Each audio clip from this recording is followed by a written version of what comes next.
I play games till late in the night with JJ, with Josh, with Toby, with Cal. Before Josh Zerka actually showed his face online, I met him on the Jubilee line at North Greenwich, and we went and got Call of Duty Modern Warfare 3 4 days early off a guy in a car park. Callux has done something very revolutionary in the space as really the trailblazer, I would say, of creator brands in the UK, which we talk about in detail. I love the idea of like selling products to people and people actually being able to use or wear something. Basically wanted something to outlive me. Oh, he just went to his friends and like got money off them, but it's like wanted to keep the spirit of like a creator-led brand. We get into so much about his life, mindset, how he's made a success of himself, and how he's beaten the odds to do that. I'm not in a sideman. I've been doing this on my own. I had nothing. Literally grew up in a cancer estate. That's where I had cancer. My mum didn't have a phone, so she shouted out the window for someone to call an ambulance.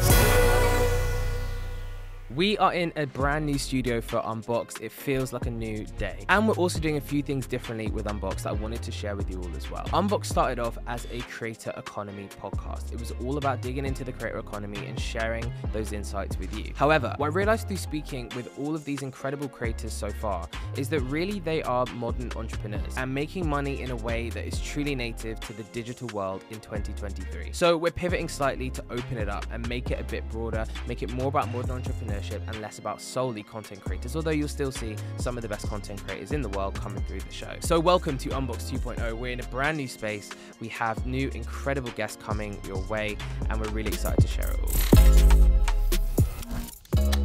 Are you a creator looking to take a step up from shooting on your phone to a proper camera setup? Whether you're monetizing your work or boosting your personal brand, having a proper professional setup is incredibly important. And that is why we've partnered with MPB, the largest global platform for buying, selling, and trading used video and photo equipment. With MPB, it's easy and safe to access all the gear that you need. They've already assisted over 625,000 visual storytellers and recirculate over 485,000 pieces of equipment every single year. And as a team of camera experts, they're always on hand to provide you with the support that you need. So to level up your content creation game, hit the link in the description to get 10% off your first purchase at MPB. And stay tuned for exclusive MPP content coming to our socials. Callux, thank you so much for coming on Unboxed. Thank you for having me. Feels like a moment in my career. If there's anybody who I've been wanting to obviously get on and speak to, it's you. Obviously I know you a little bit now, and it's been a pleasure getting to know you and seeing all the amazing things you've been doing. I've recently invested in Notwoways. You have, yeah. Which is Thank great. You. It's crazy, like to think that people around me are interested in getting involved in an idea, a stupid idea. Yeah, yeah. Putting the money where the mouths are. That's it. It's like proper. It's started off as a idea in your head. Now it's a proper thing, which we're going to talk about.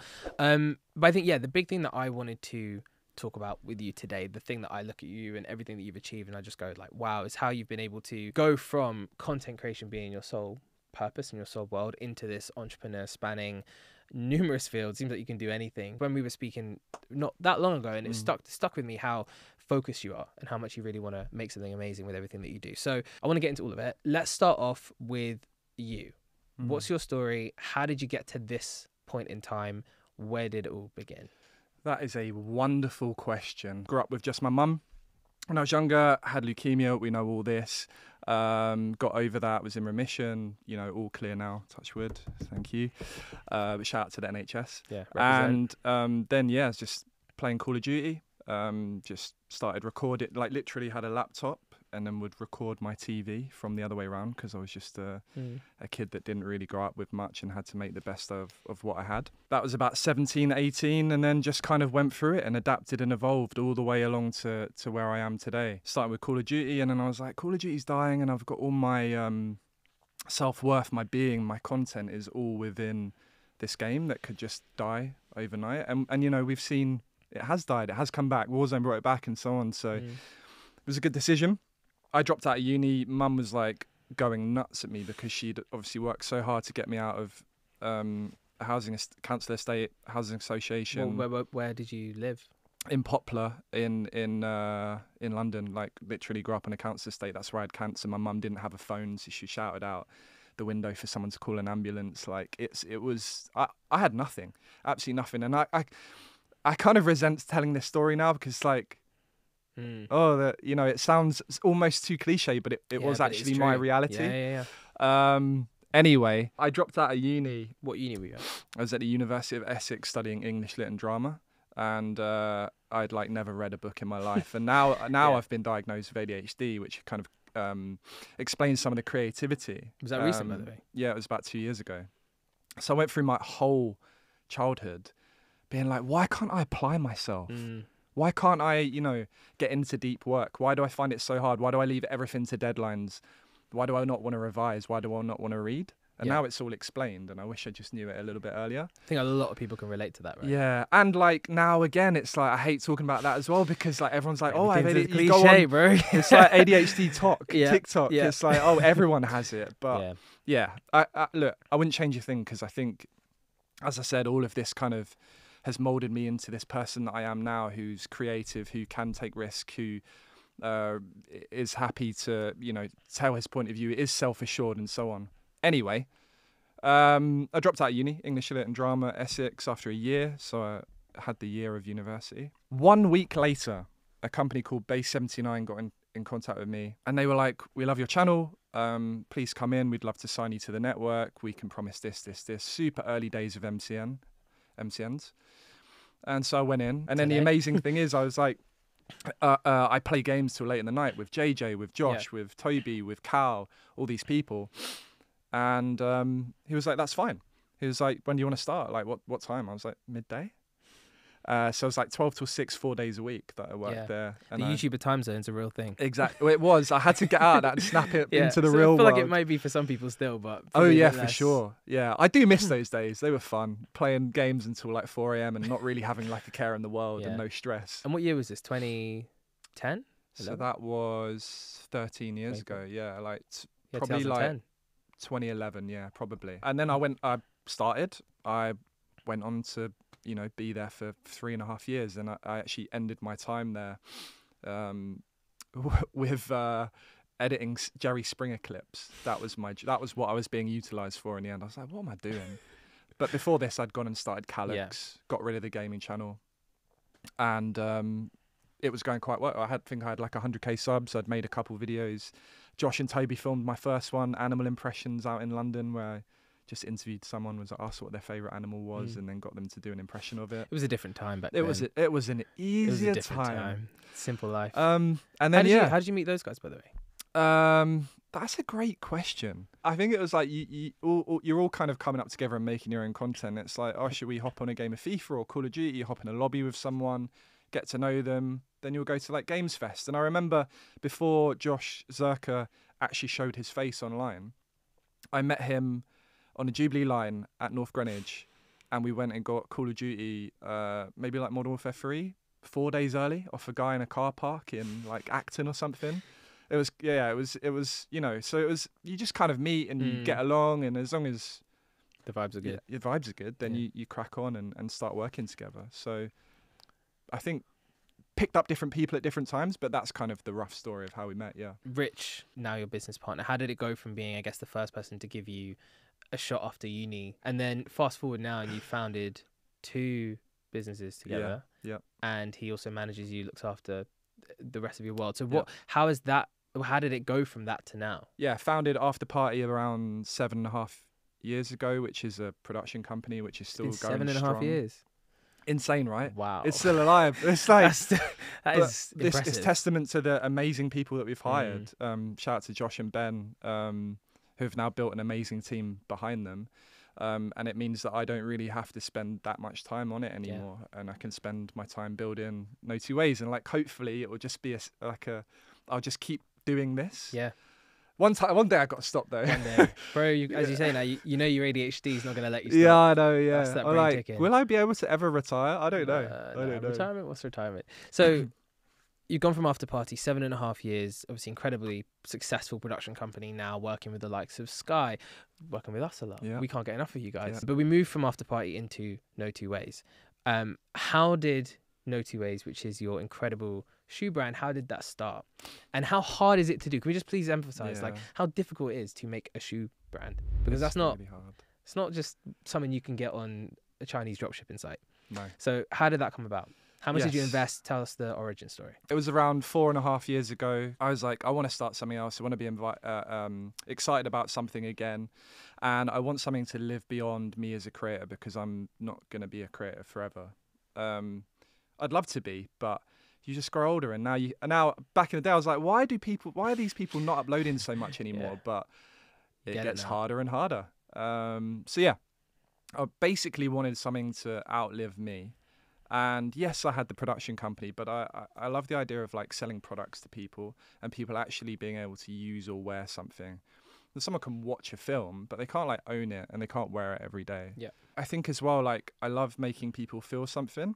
I've posted a lot of shit in my time on YouTube, but there are certain videos that I can recall back to and some of my friends can recall back to that I put a lot of time and effort into it. I did the edit, I did the music, because I love to make people feel something. In another life, I think I should have been a musician. I say that a lot, or like, I'll just live vicariously through Vic now. Yeah, exactly. So if I can make someone feel something through a product, actually make an amazing product, then that's a win. But anyway, that was the start of it. That was what was the neurons were going through my brain back in the day. But then I was like, how do I do it? So I got in contact with a couple of small companies, small fashion brands in London, and some were through friends of friends and others I directly reached out to, and they were just useless. Unfortunately, and I'm sorry if you're watching this, but you know you were useless. But I look, I'm happy for it now. Yeah. You know, everything happens for a reason. Good luck. Yeah. Some of them came around my house, so to see my shoe collection and go, okay, cool, I kind of get the vibe. You should come to our. Yeah, I'm sorry. Was it, just to jump in, was this you going to them with the idea that I want to make a shoe brand, right? Yeah, and them then helping you to do that because I knew I couldn't do it alone. Yeah. I really like I don't have a design bone in my body. I did this weird test with Freezy once where he's like, close your eyes and see if you can like imagine a banana, and I did it, and he was like, rank like 0 to 10 how much you can see it. It's a 0 for me. I can't see images. I just like feel patterns and see patterns and stuff just comes together. I want to talk about that. After like quite a few years of going out, partying, doing whatever, skip that slightly. I ended up feeling like I lost my imagination, like my visual imagination. So I can instinctively get to an idea and I can sometimes see it, but the road to get there has kind of gone. Yeah. And I find like I don't have thoughts in my head anymore.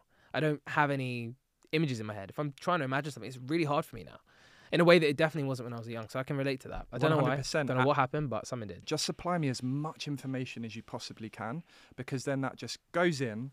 And for somehow it works in the old limbic. Yeah, in the old limbic. It's the limbic. Then it just pops out with some sort of decision. And I think one of the most important things in business is just being able to make a decision and make it quickly. And be kind of self-assured enough that it's like, if it goes wrong, then I'll hold my hands up. But it's all about testing stuff, and if we don't make decisions, we get nothing done. Yeah, but also the idea of getting things wrong is interesting. I think when you trust your passive brain, your limbic brain, everything works out in some way, shape or form. It might take different terms, but what does wrong look like? You know, what's a bad decision? When you're going, I think often actually I found the superpower is kind of going with your gut in everything, to the point where not going with your gut, going with your passive brain and trusting that to make good decisions, because actually it's a lot more accurate than the thoughts in the top of your mind that you think are the ones that are guiding you. Interestingly, I think I've been like really unfair on myself like over the last couple of years, because like even when I go into, I've been doing a lot of interviews recently for Notwoways, like hiring people. I've been going into those being like, oh, I feel like everything's been kind of firing from the hip. I think I might have even said that to you as well. It's like, and now we've got to build these pillars and, you know, have more strategy and have some thought put into it. But like, I don't know, man. I think there's a healthy balance of both, 100%. But I think it's like, actually the people that you hire should just like supply you with the best information that they possibly can, so that you can make the best informed decision. I don't think it's like that they should then run away with stuff. I think there's like a healthy balance, 100%. And also which is what I'm learning, and I'm finding so hard, by the way. Because I just make it up. I've never managed people before. Yeah. Let's go back though. So we've got to Notwoways now, and you've got your one that we haven't got there yet. We've got to these fashion companies who you speak to go, right, I've got a shoe brand idea. I want to make something. How do I do it? They don't really cut the mustard. They're not good enough. Then what do you do? I kept throwing it out into the world. I am somewhat of a believer in like manifestation, but I think like it's like obviously like if you keep speaking about something, you keep putting it out into the world, of course like someone's that's the kind of thing that's the thing I think about manifestation, right? To a point, it's like if you keep going with something, probably gonna happen. Obviously you just got to believe. You mean self-belief and work towards it. And like just share your ideas with people and they'll come alive one day. So I was probably like a year into this process, and then I was sat down with my editor and we were editing a video. And I said, oh man, I'm really struggling with this shoe thing. And he goes, what do you mean? I was like, oh, haven't I told you? And I was like, I really want to make a shoe brand. And then he was like, oh, I'll just introduce you to a guy I went to university with. I was like, sure. I was like, don't tell him who I am. Don't tell him what I do. Just say one of your friends wants to have a chat around creating a shoe brand. Rocky, who I ended up co-founding a company with, said, yeah, sure, I'd love to meet up with him. And then we meet up. He's like, oh, shit, I'll watch your videos. And then I think my editor came along as well, and we sat there, and within 15 minutes, I knew that he was the guy. It was just that he was moving brands from working at, I think, Pull and Bear to then going to Naked Wolf. And he was in that transition. I think he may have even accepted a job, but he was like, can I do it in my spare time? I was like, yeah. But deep down, I was like, oh, it won't fully take off. 2 weeks later, he says, yeah, I'd love to get involved. Like, let's do it. And so I was like, right, I'm putting 30 grand towards this because that was the number that we thought, we could start the business with. What he thought it would cost to do this? Was he just like, oh, it's probably going to be around this amount? I think he knew deep down how much it was going to cost, but it was like, and was it 30K? We'll get to the numbers. Go on. But obviously, going back a tiny bit, obviously needed the person that I was searching for was like the fashion brand or the Rocky that could come in and bring to life the shoes because Callum can't see his bananas. Yeah. So that's what he does. He comes in, and I was like, right, let's begin. So every single day, we went from trend research to sourcing materials and working out like what outsoles we could have and do we open our own, and it's like all of these little decisions every single day for 6 months. Design, iterate, and then sampling, iterating, back to design every single day. And we had this massive kind of chipboard in our office where AfterParty were as well. If you had a time lapse of it over weeks, you just see like pages go up on it all, and then we'd take down those ones and it would go back up over here and more. And it was such an incredible process. It was one of the first times in my life where I'd felt like actually creatively free. So it just was like, I can choose what color of the sole is, or like even though it's not my true creativity, it was like Rocky was so good at teaching me and presenting me with options that I could just take away and go, well, my gut tells me that we should have a blue gummy sole and not like a green one or a white one, because everyone's doing white and we need to punch our way into the market and do something different. And should it be chunky, or should it be a runner or a Air Force One or a Dunk, or what should it be? And it was like all these options. And he gave me such freedom to make these decisions for some reason. Like he could have just gone, Callum, like, I don't know. Yeah. But he just guided me through. Like he's just such a wonderful, hardworking, talented person who, I think I've said this before, without a doubt will go on past Notwoways to be, creative director or head designer or whatever he wants to do at whatever company he wants in the entire world, in my opinion. So that's kind of the Rocky story. Yeah. Our first release was in August, so August 20. We started in the pandemic. So 2021, sorry, no. 2020. 2020. It feels like you've done so much in not that long. Yeah. It must feel like an age for you because you've obviously, it's been your life. But it's like when I realised, hang on, you launched in 2020. It feels like it's been around forever. Yeah. But also you've done so many different things in that time. But comparison is the thief of joy, and like I compare myself and the brand to other brands out there that have been going for 15 years or 25 years. And I'm like, well, if they can do it, why aren't we? Yeah. And now I'm only just learning about like wholesale time frames and how ahead you need to be. And I'm like, what? Just have we've got the product, man. Like have a conversation. Yeah. New sales guy has come in, James, and he's taught me a lot over the last 6 months. He's taught me a lot. Yeah. Anyway, we started in the pandemic, so it was like, I think it was a blessing and a curse.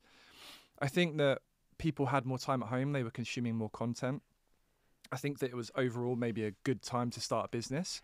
Was it a good time to start a business where the shoes are getting made across the world? You had to ship them across the world. Shipping fee costs, feel like that. Shipping they went crazy. Freight. I found out the other day because I found out how much they are now, and like a container now is like $1,000 to $1,500. I was like, that's not right. I was like, how is it that? It's because back then we were paying between $15,000 and $25,000 per container. It was like 15x. It was like 20x. Boy, I remember hearing a thing about timescales and how long it was taking. People were then needing to fly product over, and to fly it over cost minimum 20K. Yeah, minimum. and shoes, you can't pack them down. They all come pre-boxed. Like the volume of shoes is just impossible to send at the scales that we're doing at, on via planes. So we just don't even do that. Yeah. Then we did train, and the train goes through Russia and Ukraine. So we had to stop doing that. And now we send by boat. The boat's been great for us, but one day I can see one of our containers slipping overboard. Have you seen that? No. That can happen. Oh, really? They just slip off. Oh, okay. 15K down the drain. Yeah. Well, 1K now. 1K now. That's a bargain. It's a bargain. Freight. Yeah. But everything on board would obviously be a utter ball ache to go and remake. But again, starting in the pandemic and you're spending that kind of money, it's probably again a blessing in a way, because then everything comes down nicely. You're working in the hardest environment in a way. It makes everything a lot easier now. So hard to build a business in that time. But as I said, I think it was slightly offset by the fact that everyone was at home and they were they were watching content and consuming stuff. So, the amount of people that we had on the website, I can't actually remember but it was tens of thousands of people that were on the website for the first drop. And we had 750 pairs of shoes and they sold out in 60 seconds. Like, insane the amount of people that were around then. And then we've had sellout drops ever since, and now we're on like 15, and we're trying to get better with like what's always on and kind of what do we want to drop and keep the hype. And it's this Where's your head at with that now? Like how much have you learned, and how have the people you've brought into the company influenced how you think about some of those things? Because that's a whole thing. If people haven't run brands before, obviously not most people haven't had their own brands, but it's a real challenge to work out stock levels. Like, do you go drop or in sizes, SKUs? Now you've got a good amount of data. But how have you kind of learnt that, and where's your head at with it all today? Yeah, there's this fine balance, and it's all about creating and carving a whole story, and I think it all kind of intertwines with each other.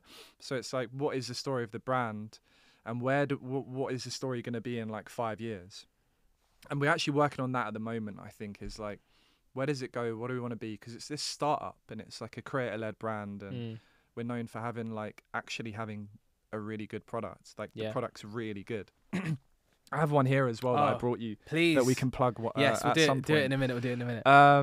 I think what I've realised recently is like what the people that we hire are there for is obviously to do an amazing job. And by the way, I interview pretty much like 95% of people that come in, whereas like other creators leave that to kind of the person that they're doing it with, a co-founder or someone. But I was like, no, I need to be in every single important decision. So every single Instagram post that we've ever uploaded, I have written or approved the caption. I'm saying down to that granular detail because I've also probably come up with the idea, or I've worked with Ben Rubber Duck for hours coming up with the idea, and he's brought it to life. I think what I'm saying is like, it's all this like, I just need the information to be given to me, and then I can make the best possible decision. Yeah. But I'm not right like a lot. Like, I'm not right like all the time. Yeah. But what is right? If you're running with your gut, and if you're running with your, but that's I think also with specifically Notwoways, more than most sort of self-led brands by creators especially, but not just creators, more broadly, like brands that are independent that come out. I think what's so strong about Notwoways is it has a real charm and personality, and again, as I said at the beginning, like an attention to detail that gives it its uniqueness. And without you, I would say probably without you putting that effort in, and without you making it really something from your soul and your heart, it probably wouldn't be as successful as it is today. I agree. Because you've really focused on it. And I guess it's now the pivot, and this is where you've brought a team in. How do you separate yourself out? Because you've got a lot of other stuff you're doing. What is the process behind the mold of a shoe? And how on earth do you actually get even a sample made? Because people won't probably realize factories do not just make samples for nothing when they're bespoke. And in a process which has layers, it's very difficult. So how does that break down? It's good that you brought up the outsole, because that's actually something that was, a problem at the beginning. Because if we open our own molds, we have to open them per size. So it's like, do we do half sizes? So historically, we've never done half sizes. We just do full sizes. At the beginning, that was because it's like that's what we did, like 11 sizes for like 3 through to like 13, I think it was, or 14. And if we were to open each of those sizes, it would be immediately $1,500 per size. So that would immediately be, $15,000, $16,000, $17,000. So one mold in a new size, forget the mold. Mold is a separate cost. Mm-hmm. New size, $1.5K. So open the actual metal that they pour the foam into, the midsole into to create it. That would be $1,500. Okay. So then we were like, okay, we need to use a public outsole. But it's like, public outsoles, they're being used by other brands. So we did 2-3 months of research. We were going to use Vibram, who are massive, make their own out. But then it was like, that needs to have a minimum retail price. Yeah. And MOQ sometimes. Yeah. People don't, again, MOQs. Yeah, and finding a factory that would be able to do 750 to begin with and kind of believe in the vision. But this is where Rocky had, basically a secret superpower, and that was having someone on the ground in China where we get the shoes made on the same kind of conveyor belt as Louis Vuitton right now. So that's kind of the level of quality that we are trying to go for now. Yeah. We tested out some Vibram outsoles, but they just weren't quite right. And in the end, we went with the one that we chose. And I do have to say as well, like, when it gets down to these, like, we can't just pick any old outsole to go over the upper, like, they need to make sense. And how I kind of entered the business and the process that I've kind of had throughout is like, I'm the ideas guy and I will go with gut and I will concentrate on content. And then Rocky, you're in charge of product and making it the absolute best it can be. We don't stop until it's perfect and better than any other brand out there, and that's what we strive for: make the best content and make the best product. There's a lot of non-creator led companies out there that will do amazing marketing but have a shit product, and vice versa. And I wanted to have both, or at least give someone a feeling that, wow, this product looks amazing, wow, I've received it, it is amazing. Has to exceed expectations, right? I'm a massive believer in this. We've spoken about this before, how especially when creators and people who are not from these worlds coming in and trying to disrupt, it is so important that the product is amazing and the quality is there. Because if it isn't, same goes for AfterParty, Notwoways, hopefully the things that we've been doing with the Sidemen and with sides and vodka and all these things, like the whole emphasis has been on trying to make sure that the product is amazing, because it has to break expectations.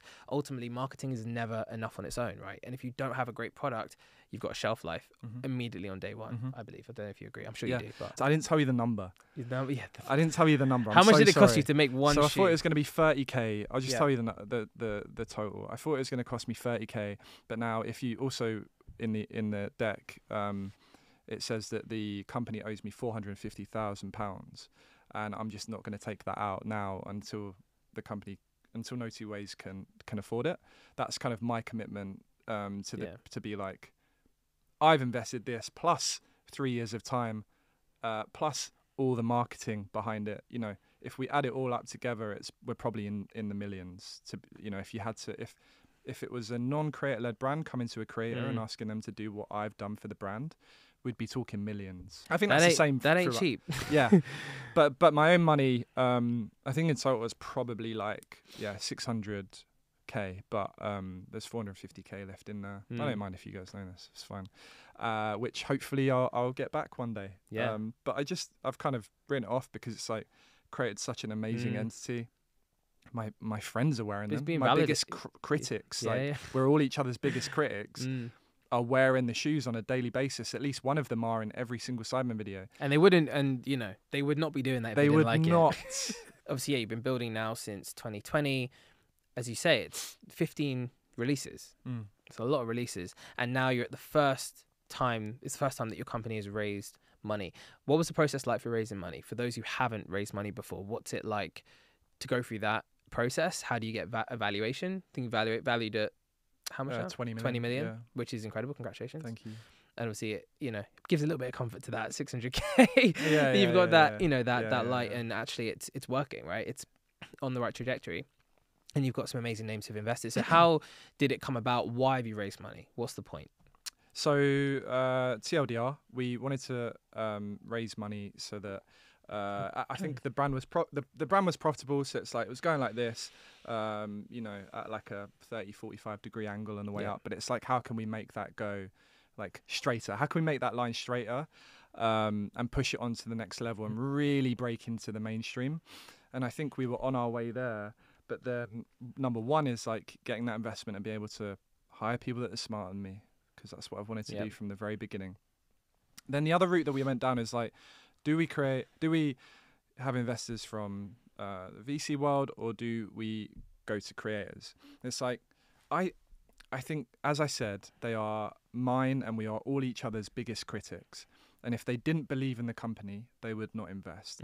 Now, I think to some people on the outside, it's like, oh, he just went to his friends and like got money off them, of course. But it's like, I wanted to keep the spirit of like a creator-led brand, because as I've said on many podcasts and many interviews before, some of the greatest entrepreneurs that will come out of the next 50 or 20 to 50 years will be YouTubers.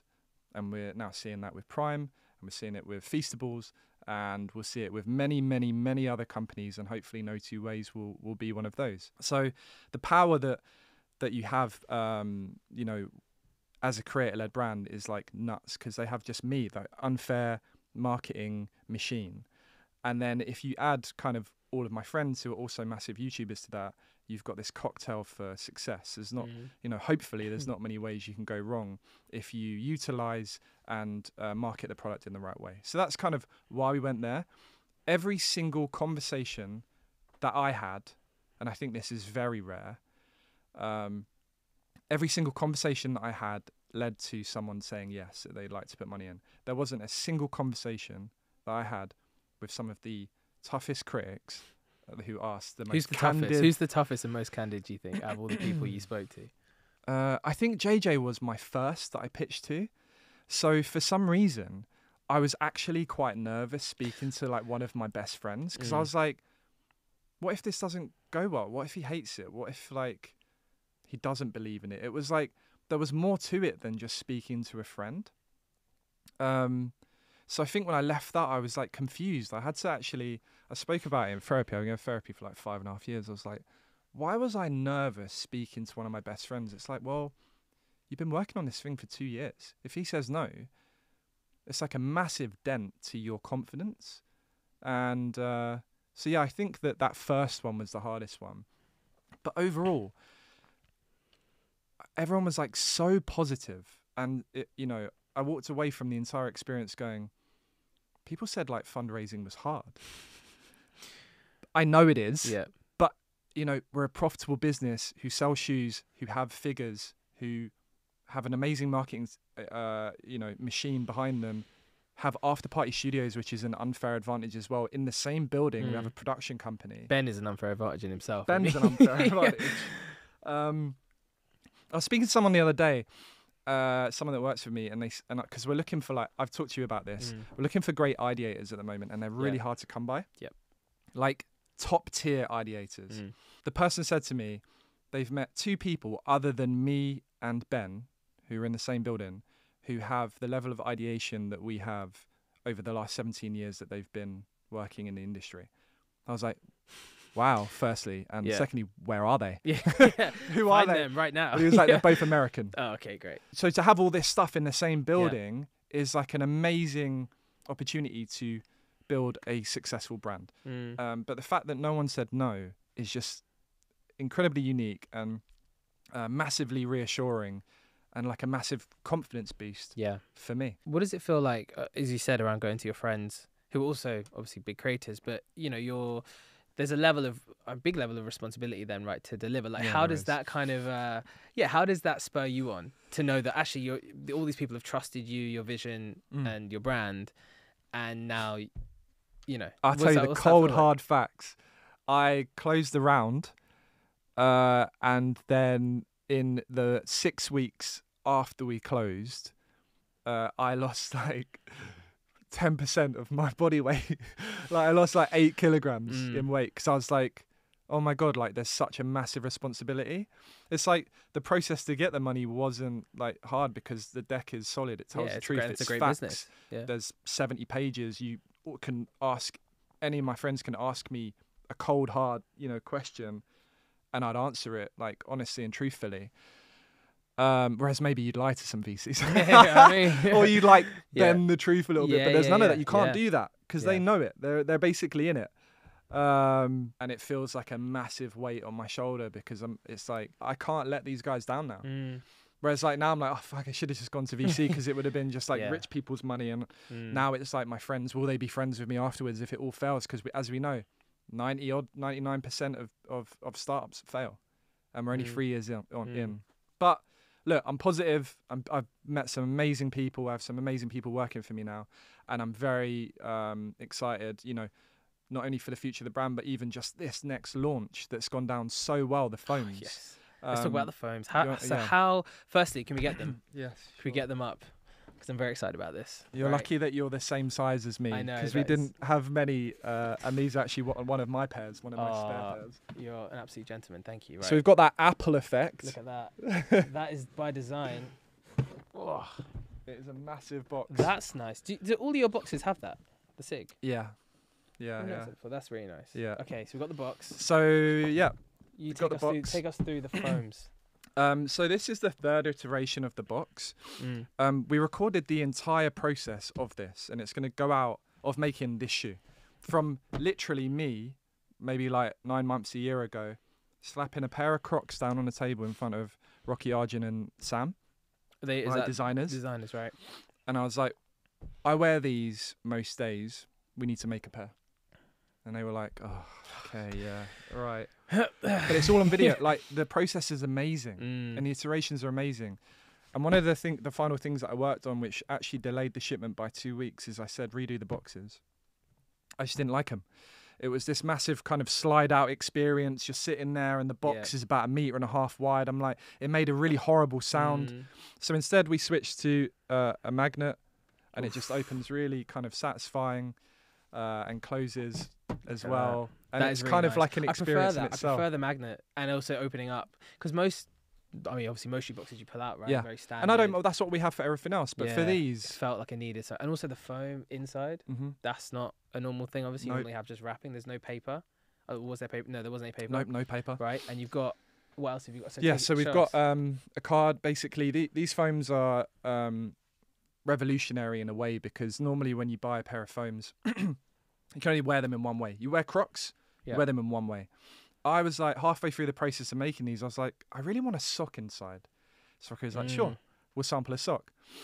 How people have done it historically, we've got some Adidas foams that basically have like a sock inside. When you take the sock out, how the sock stays in there is there's like a button at the bottom that sits through the bottom of the foam, the outsole. And without that in, there's a hole in the bottom of the shoe. Who knows why they did it? You're just not supposed to. You're not supposed to have that option of wearing them that way. Yeah. So I was like, let's make them with a sock. So make them with a sock. But when you take the sock out, there's too much space inside. So what do? We were like, how do we solve that? And this is the beauty of having like such a young, or like just owning your own brand, but like such a young, small, compact team. It's like, what's the problem? How do we solve it? We don't need to go with how the industry do it. Yeah. We can do what we want. So, like, how do you solve this problem? So we were like, I'll take one out. First of all, when you take the sock out, we were like, well, it's too big now. Yeah, we can't sell it like this. Even though people kind of are used to that slipper feel, them being a bit looser, you don't need these to be, super tight. So we talked about putting like a button at the back so your heel wouldn't slip out, but then there was too much room here. So we talked about doing this, but then the sock wouldn't fit in and it would, it wouldn't have the ergonomic feel. So we came up with the insole, which basically goes inside the shoe, super simply, sits in, and your foot will fit. Jeez, go on. That is amazing. What a good idea. You can wear them in 3 ways. One is obviously, and this is what this card is for, because I think it's slightly confusing. Yeah, no, not 2 ways. Yeah, 3. I know. We actually thought about the tagline sure you did. of being like, there's 3 ways. Yeah. But then it's like, no. Yeah. So we've gone with this kind of... so clever. We've gone with this idea of like endless paths. So there are no 2 ways. There's only one direction and so on like that. But there are endless paths you can take. Yeah. And it's kind of... this is a test. Banging idea. It's a test. So you can wear them on their own without the insole, with the insole, or with the sock. And then actually when you're wearing the sock inside the shoe, you can actually also just wear the sock. Yeah. Oh, wow. So you can wear them in 4 ways, so this, basically. You could just wear that. You could wear these out on the street. You get home, you take them off. And then you wear those for the rest of the night. You take them off, you put them back in. No one's done it before. You got to smash this. No one's done It's it. unreal. And it's one of, I think this is the most excited I've been, apart from, in terms of innovation and excitement. I mean, I was saying this to you outside, right? I feel like this is a proper moment for you guys. I feel like it's a real... Because obviously you've had your iconic silhouettes that have been great. I feel like that's kind of Notwoways. I feel like this is the next chapter. Yeah, and it I feels hope like so. a new door. I don't know what... it feels like... because it's such an innovation. And we think about some of the best shoes in the world, like talk about Yeezy or something, which just shook up a space or really just changed the way that people... I mean, this is so clever. Thank you. I'm just gassing up so much. No, but this is so clever and so functional, but also just looks amazing. And it pays homage to Model 1, with the... Am I wearing that, right? I'm not even wearing them, yeah. Yeah, with the... I'm not going to say what shoes you got on. Yeah. Like Yeah, I got some unreleased ones on. Yeah, great. I thought, fine. I thought they were like Adidas. No, I was going to no. say, you can't be wearing... Yeah, great. They're really nice. But yeah, with this, right? Yes, and with this piece here. Yeah. And this... along the shoe, like there's a lot of homage paid to Model 1. I mean, even just like the detail on the sole. Yeah. No Backwards, one thinks about this. no two ways. So I didn't even see that. When you step, it will leave a print that will be the right way round. So there's a lot of thought. This is your brain in work, bro. This is like I've gone into it. else. I think people are so used to seeing stuff that they don't always appreciate just how impressive and how hard it is to get to this. Yeah, and like because you've been sort of probably working on this for how many months? A year now, yeah. Not even months. Yeah. Do you know what I mean? This is unbelievable.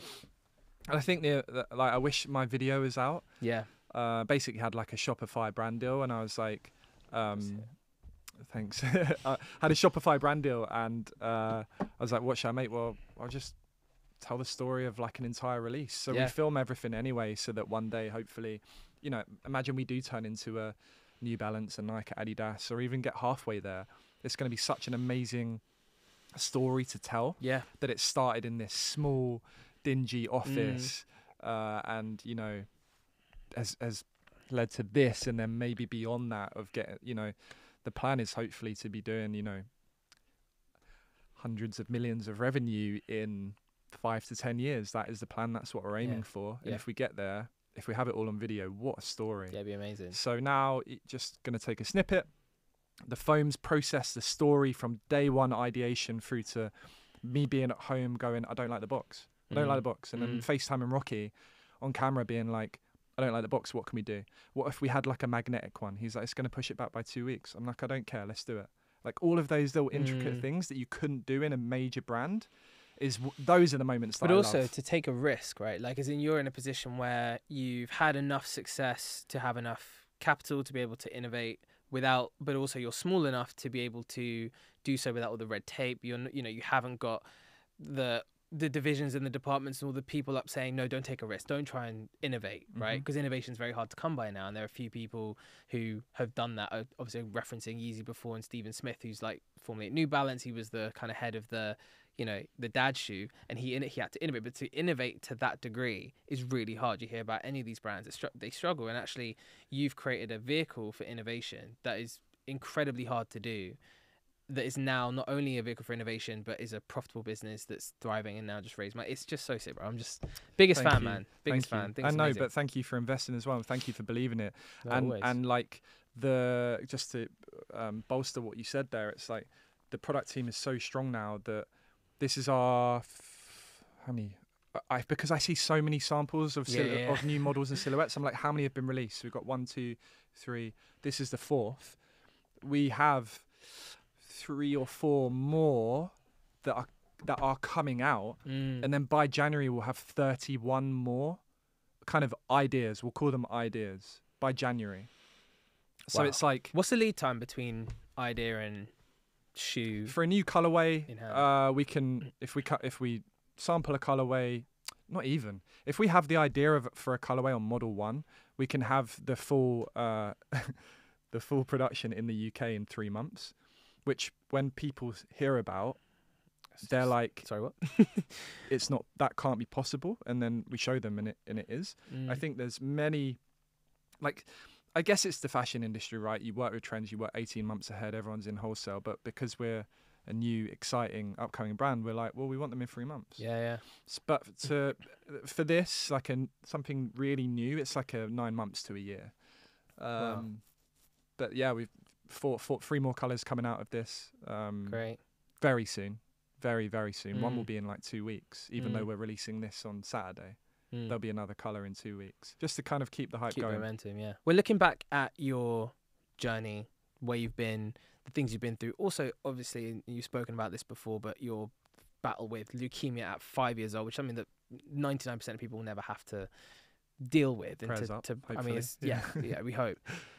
But I think about that. I mean, what an incredible, challenging experience to go through at such a young age. I do wonder, when I look at you and your perfectionism and your drive, your determination, I wanted to ask, like, has that shaped that experience, which for any age would be harrowing and very difficult? Has that shaped how you approach things like this today, how you approach business today? I think there's a lot of stuff. It's a big old massive cocktail that obviously I've been talking through in therapy over different stages over the last couple of years. And not because there's a problem, but it's like I just love understanding stuff. So if I can understand myself better, then maybe I can perform better, which again is part of the cocktail of like, I'm a high achiever. I expect a lot from myself and the people around me. I dropped Zach a text the other day being like... Zach also? Yeah. This thing is mediocre and I'm sick of mediocrity. And he replied saying, your mediocrity is different to others. And I was That's like, a good bars. thank you. It's very kind, firstly, but like, so I battle myself of like, you know, a lot between like looking after myself. That's my Not stomach feeding yourself. rumbling. That's my stomach rumbling right there because I haven't eaten. I haven't looked after myself. Thank you. That was perfect timing. That was really good. There's a battle between like looking after myself and then striving for everything that I could ever dream of. And I think there's a lot of stuff in my life that's happened, some of which I can't really talk about on camera. But one's leukemia, one is like my parents, one is like school. And I think like that created a cocktail, which is now Callum. And I think I wouldn't change, I would not change anything, but it's definitely molded me in certain ways. Some of which I know about and some of which I'm still trying to discover. But I think like having to maybe look after myself, look after my feelings, or kind of shut stuff out, shuts trauma out, has made it so that I now like don't really have to... It would take quite a lot to knock me in like a business sense, or it's like... If I make the wrong decision, that is fine because we'll just keep going. Whereas like I think a lot of people get knocked. And as I said, this cocktail kind of works together, and this lack of... I just want the best for the businesses. I want the best for the people around me. A lot of this has led up to me not having like a massive ego. It's like if I'm now the creative director of Notwoways, I call myself, and the CEO, founder. I've just hired a creative director because we were constantly looking for someone who was better. Now found someone. They come in, they take it off me. If in 5 years, this is like a multi-continent wholesale business that, you know, is way out of my, out of my depth. I'm way out of my depth. Then it's like, we're bringing a CEO. It's like that lack of, I just want the best, and I want to hire the best people around me. And I don't know how I got to that point, but there's this massive cocktail that works together that I'm doing a really bad job at explaining. No. It makes. I mean, what do you think are the pros and cons of that cocktail? Because I think, you know, we all have to wrestle with our weaknesses, our strengths, and so on. But what do you think in terms of all the experiences that you've had, all the heavy trauma that you went through when you were young? Like, how has that kind of come together to form both the good and the bad? What do you have to process and work through, you know, as a challenge of that cocktail in your system? I'm not very good at looking after myself. I'd rather just work. Yeah. So whether that's like food or sleep or so on, like that's why someone said to me the other day when I posted something about how good my sleep was at the moment, they were like, you care so much about your sleep. It's like, because I need to, because otherwise I slip into this like working till 3 a.m. and getting up at 7. And that's what I did for years, you know. And then you find out that you're actually killing yourself. And it's like, well, why am I working so hard if I'm just killing myself? And what am I working towards? What's the point? What's going to be on my gravestone? Exactly. Have you been burnt out before? You live in have I been burnt out? I'm burnt I out probably right had now. like 5 times where I've been like properly burnt out. But I think if you were asked to ask my therapist, she'd say you live in a constant state of burnout. It's almost like the stages of not being in that are what other people are in the burnout. To Like Zach's point. I'm switched because I don't know. I just love it, and everything that's happened when I was younger have led me up to this. It's like I wanted to buy and sell Nintendo Wiis like when I was like 13, and try to sell fake Rolexes, telling people they were fake. You know, I've done it all, and it's all kind of led up to now. You mentioned ADHD. How has understanding that, when you look back at your childhood, where you've come from, where you are now, how has that maybe, you know, as a condition, shaped your life looking back at it? Because it's one of those things. My wife actually got diagnosed with ADHD recently, and like she's like, oh yeah, and there's this thing, and there's this thing, and there's this thing, and your whole life almost makes sense. I felt anyway, vicariously through her, this real sense of like peace. We're like, okay, I understand myself now. Did that happen to you? And how has, looking back, ADHD sort of shaped your life? Yeah, I think that I'm just disappointed it wasn't caught earlier, that, you know, through my parents or through at school, because I went to like a pretty good school. It's a charitable boarding school that I got a scholarship to get into, otherwise I would never have been able to afford or to go there. It's called Cross Hospital. It's down in Horsham in West Sussex. Right. Wore I didn't went to boarding school. Yellow socks and breeches, yeah. Very Really lucky to get in. That was like the thing that changed my life, like being able to go to that school. But they didn't catch it. But I also don't think it was really talked about back then. Yeah. I think you'd have probably had to have like really, really switched on parents or medical professionals around you. So yeah, what I said earlier about like not wanting to work and only working like the night before deadlines and stuff like that. But I think my my creative ability, it wasn't really looked after at school. It was like you could do drama or art or DT. Boxes. I think, you know, that was it really. Yeah. Whereas like obviously now, and over the last 13 years, people can go to uni and study video games. And I know you could study like cameras and stuff, but I wasn't privy to that at school. Like my family didn't take many photos, so I was never really around it, or video stuff. And you didn't have video phones back then. Yeah. I had a Sagem. Yeah. And a Nokia 3310. There we go. So yeah, now obviously if I was at school with an iPhone, it would be a different story. So there's all that stuff at school, but then I think it's given me this like incredible ability creatively. So even though I'm like mad about it, I'm like, it's all right. It's like acceptance, and that's what I've been trying to practice a lot more of recently, is accepting stuff and not trying to fight against it, not trying to worry. I'm so grateful for the level of ideation that I have. I did this test a couple of weeks ago. It's 34 strengths Gallup test. It ranks 34 metrics, you know, from best to worst. Consistency, super low. It's like 30 out of 34. Ideation, strategy, futuristic, 1, 2, and 3. And it's like, okay, cool, that makes a lot of sense. And you read into your personality type and so on. So I think I'm just... do you know your personality type? Yeah, it changed though after the pandemic, because I was like locked inside for ages.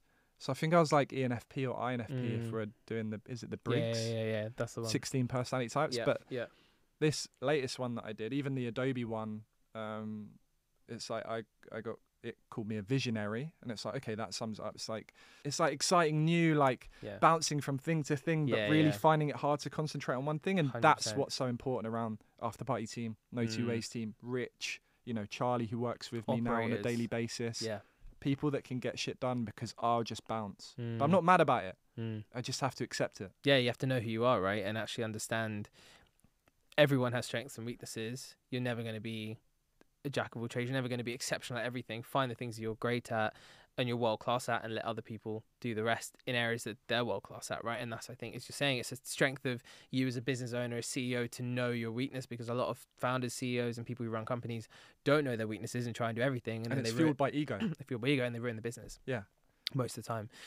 So I'd rather like sacrifice myself to for the good of the business. Exactly that. Yeah. YouTube. I don't know if you agree. I think YouTube is I think social generally is in a very disrupted place that is quite hard to pinpoint where it's at, why it's at, where it's at, and where it's going next. I feel like TikTok is it has completely disturbed and disrupted everything. Great opportunity for everyday people to come and do their thing, for sort of seasoned creators and for people who are making a business out of it. It's, I think, a lot harder. There's many more people who've now entered the space. There's an increasing focus on algorithm and on playing the game ultimately for advertisers. It's a very difficult, I think, I look at it, I'm not a creator, right, but I look at it, it's a difficult space. I don't actually think it's a YouTube problem. I think it's like a society problem. I'll try and go scenarios, right? You're in school. Back in the day, like I was bullied at school at some point. So it's like back then it happens, and then say you get picked up and thrown in the bush by someone. It's like that happened, and then 4 people were around it and they saw it. Whereas now, like 4 million people, 40 million people can see that if it happens. And I've heard of various people, and I went back to my old school, kind of asked about how social media is affecting stuff, and it's like it's so different. It's like people can't date above or below their years anymore, otherwise they're called nonces, which is it's weird because like obviously now it's like I'm 31, I can only date 31-year-olds, but like even the 18-year-olds can't date the 17-year-olds. Oh, really? It's a weird, even though that's legal, it's a weird kind of dynamic now, and it's like, okay, that's in place. So if you are seen with someone and so it's like this, the world of like bullying and things that are accepted now, I think people at school now, I think may have a really tough time. Yeah, parents as well. I think a lot of parents with TikTok, because they don't understand it, it's not their natural consumption habit to be scrolling and to be on these platforms. They kind of give their kids their phones and say, right, go for it. They don't really monitor it. And I think a lot of parents, and this might be a massive generalization, obviously it's not trying to be, just kind of say, okay, that's what the kids are doing, let them get on with it. And whenever I speak to parents, say like, no, you have to understand what is going on these platforms, because the frequency of danger in terms of content that you're seeing at a young age, like we had it pretty bad when we were young because we were the first to grow up in a world where parents didn't overly understand the internet, and we saw some stuff. I mean, think of our generation, right? It's like pretty mad stuff online that we probably should not have seen. But now the frequency of content that you're able to receive, how many videos on the average probably the everyday person on TikTok will watch will be, tens if not hundreds of videos every single day, if not more.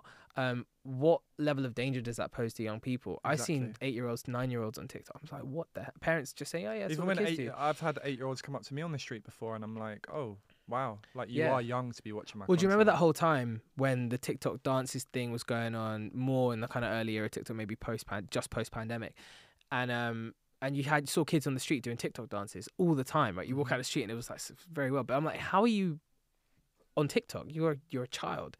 The stuff you must be seeing makes the fact that it's like tailored for you as well. So it's like even if a parent did go on the app to try and find out about it, they'd spend 10 seconds too long on an interior design video, and then it's like, this ain't pretty that wholesome. bad. This ain't that bad. But if the kid kind of gets caught up in some sort of murder mystery, curiosity, then that's going to be what they're seeing. 100%. So I think that look, I do love the I'm glad it's around. I do love it. I'm not a huge kind of poster to it. I kind of wish I was. I have an idea of what I want to do, and I have some favorite creators on there as well that I love watching. I think it's hard for perfectionists or creative minds to get on because TikTok's very much that's so true, Yeah, it's like you have to be so loose. You're like, okay, cool, whatever. The people who thrive are the ones who can do 10 a day. If you're a focused creative person, it's very difficult. Yes, that's so true.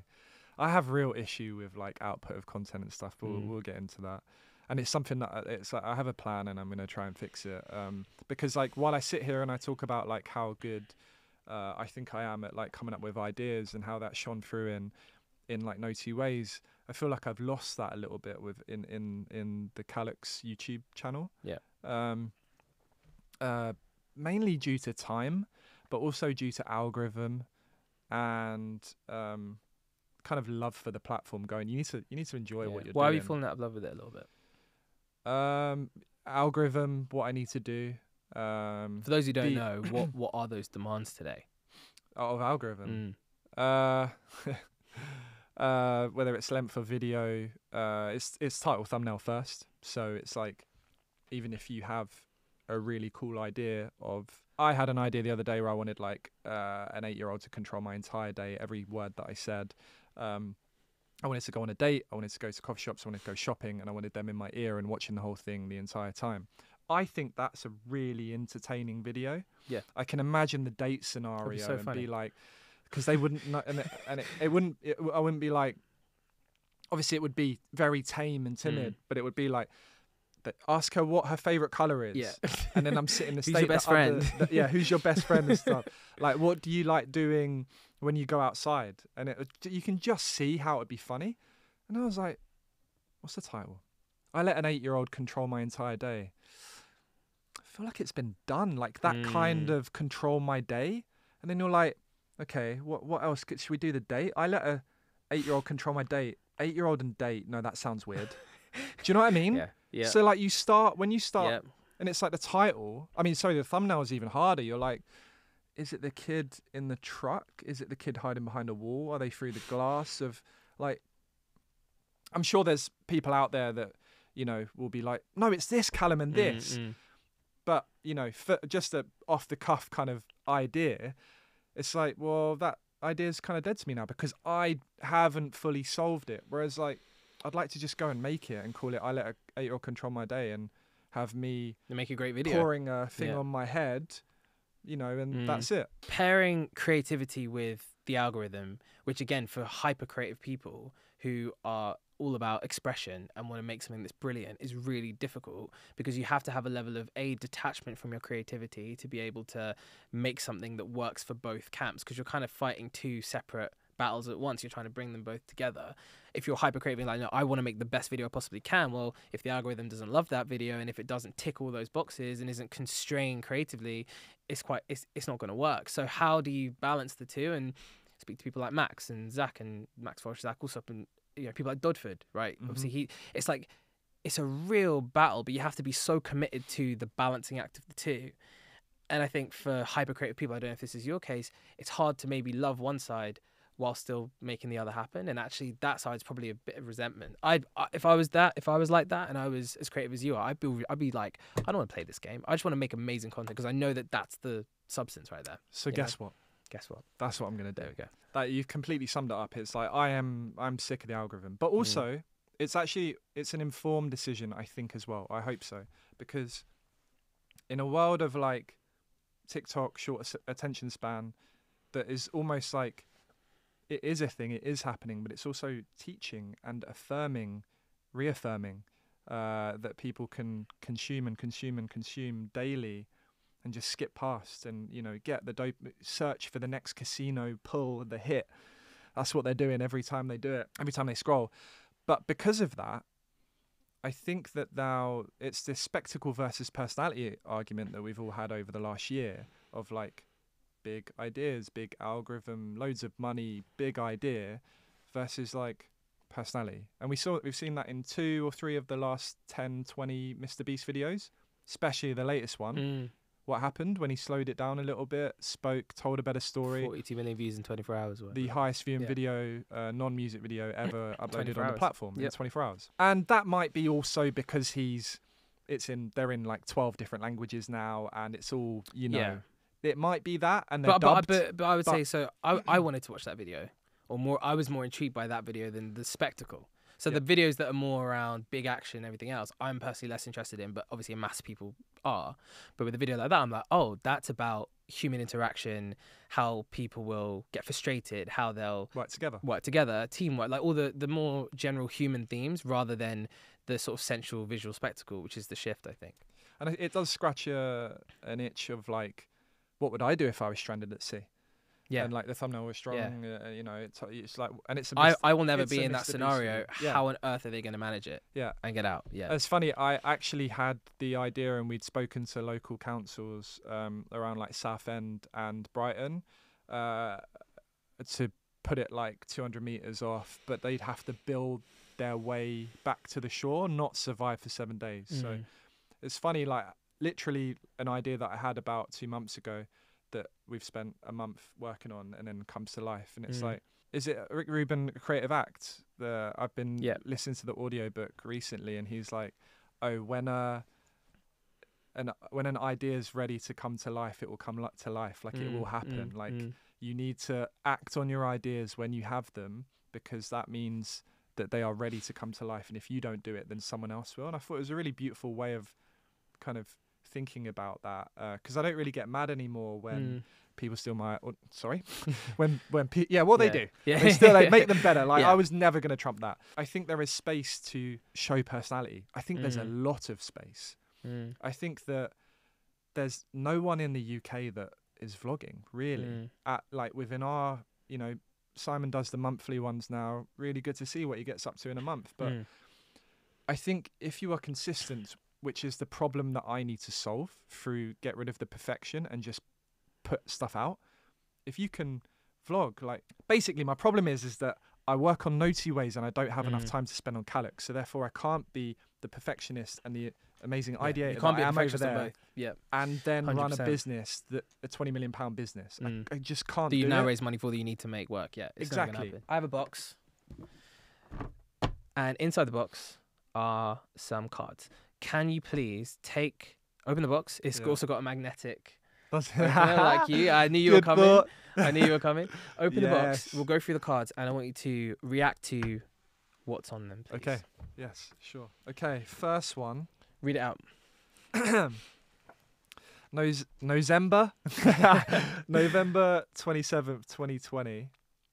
Holy fucking shit! And it's an article. It's a Hypebeast article. It's our second release ever. And it got picked up. Got number one on the site. Number one on the site without us doing anything. No PR. It was. I got a DM from Eric, who wrote the article, saying, "Hey, just written this. Take a look." Something like that. Something so blasé. I was like, "Wait a minute, Hypebeast." Emerging sneaker label Notwoways gets it right with new Moonless release. I think it's quite a compliment, that, isn't it? This was an insane moment, and to happen on the second release, you know, November 27th. That was 11 months after we started. 3 months after our August, September, October, November. 3 months after we released our first shoe. Yeah, it was a real kind of affirming moment that we were onto something good for sure. Yeah. Thanks. That was a good memory. Okay. July 20th, 2020. Notwoways Instagram post. It's of I think this was it a black and white photo. Yeah. And it's top lit, kind of showing the silhouette and the shape of it. I think it was one of look. Are you ready? Full reveal on the 25th. So in 5 days' time, it was kind of the first showing of the shoe. The first ever release. The comments are just sick. Look at these are going to be fire. Yeah, you had so much support from like day one with it, really. Yeah, what's happening to the first 10k followers? Get a pair. I never said that. I just said that they had an opportunity to get a free pair, not that they were all getting a free pair. Do you ship to Slovenia? We do. That's good. That's good. Oh, and Ferocious commented. Oh, mad. There we go. The first ever one saying, "Ooh, 158 weeks ago." They're a amazing NFT artist who's done some crazy stuff. Well, actually, would have been the year after that. Really? Yeah. They actually did a poster, a promo poster for AfterParty, one of our films. Oh, really? I think Mr. Rubber Duck found them. So amazing. we spoke quite a lot in DMs. I was trying to get a custom piece, but then they became now. too made that NFT money and dipped. Yeah. Right. I told you the truth. Look at this. Yeah. I got a scholarship because I was hella poor when I was younger. Didn't pay anything for 7 years, so you lot can chill with the rich comments. I don't know what this was about, but I was particularly bitter 1 month after I'd started Notwoways. Yeah. Oh, I think I mentioned going to a boarding school, and people always think that's because you're rich. Yeah. But it's not. No, they don't. Scholarships. It's not. But also it was a charitable boarding school, so like pretty much not for profit. Yeah. Everyone there wasn't paying. I think it was like, I want to say 16k a year or something like that, but like no one paid it. Now they've got day students and international students, which are because they were running out of money, I think. But yeah, it's a very blunt way of putting it. I scholarship because I was hella poor when I was younger. Didn't pay anything for 7 years, so you lot can chill with the rich comments. I wasn't rich. Did they chill after that? I think they did. Okay, good.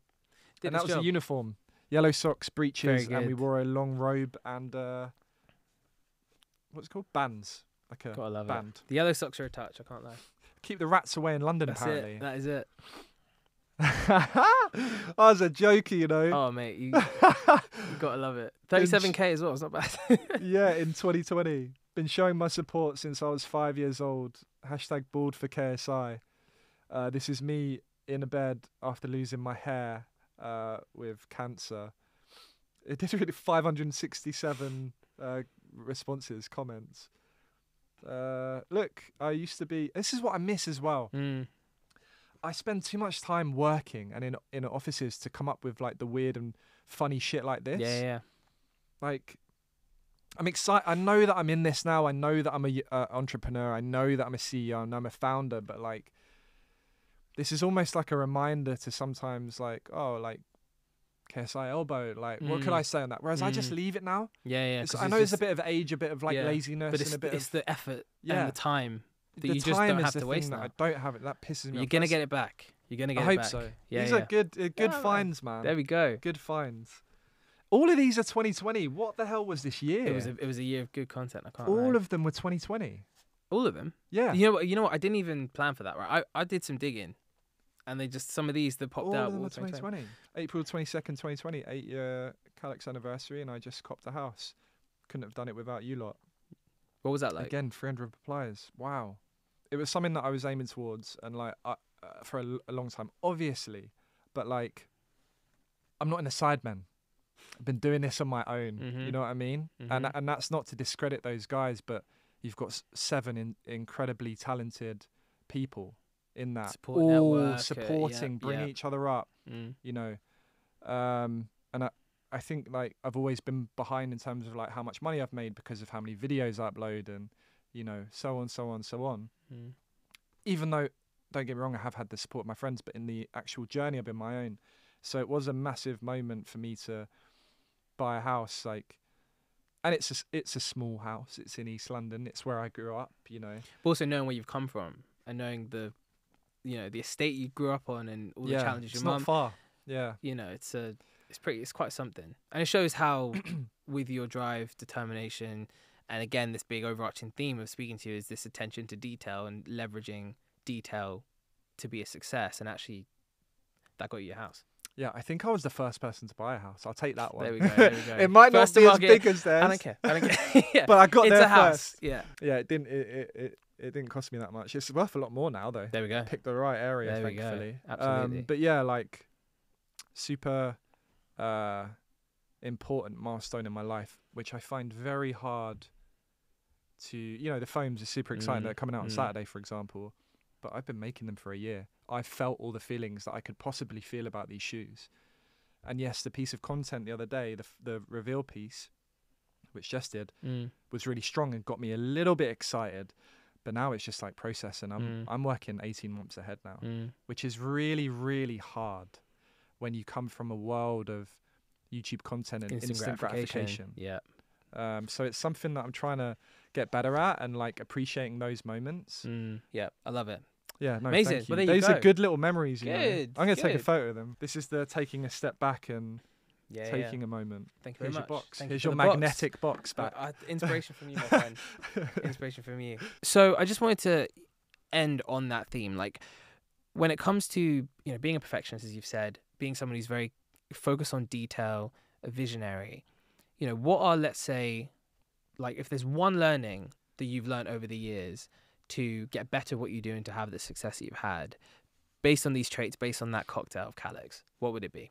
There are so many, but I'm just going to go with my gut and tell you what. Mr. Limbic, man. Go with it. I think the way that you speak to yourself is really important. It's been something that I've been very bad at over forever. And I'm trying to get kinder and, kinder to myself, because I think it's very easy as a perfectionist to expect a lot from yourself, and you're only human.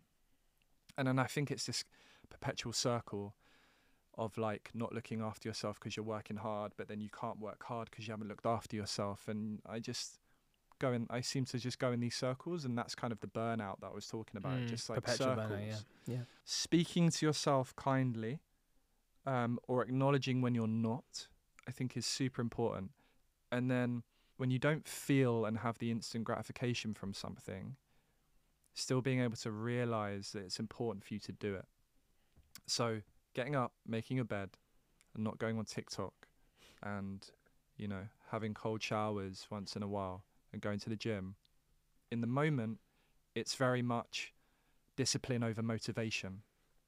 And I think that kind of cocktail of being kind to yourself, but also being kind to yourself in looking after yourself, and having discipline over motivation as someone who's creative, bouncing off in every direction, is the final cocktail of stuff. Because it's coming so off the cuff in this kind of interview format, I'm just like saying stuff, no, but great. Who knows if it makes sense. I'm sorry if it hasn't. Follow You've the got gut, this my far. friend. I'm loving it. But this is who I am, so take it all.